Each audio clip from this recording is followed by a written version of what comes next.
Assalamualaikum warahmatullahi wabarakatuh. Berjumpa lagi bersama saya Rahmat Ramadan. Oke, baiklah para operator dan teknisi UMBK 2018 seluruh Indonesia. Apa kabarnya?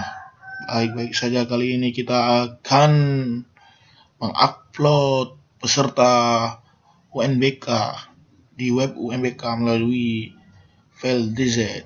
Nah, pertama sekali kita login ke web UBK.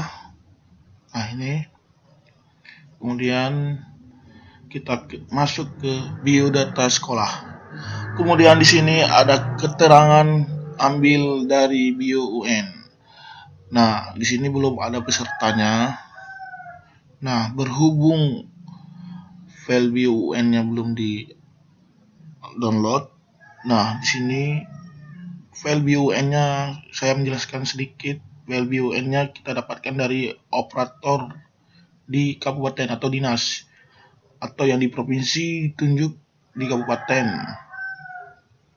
Nah, tinggal kita ambil. Nah, di sini ada pernyataan yakin akan mengambil data dari BioUN. Kalau yakin ya.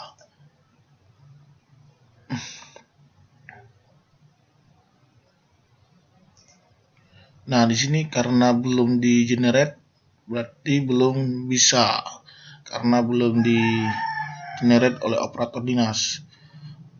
Oke, untuk operator dinas selamat bekerja. Semoga punya kami semua operator sekolah ini bisa terupload secepatnya. Terima kasih. Assalamualaikum warahmatullahi wabarakatuh.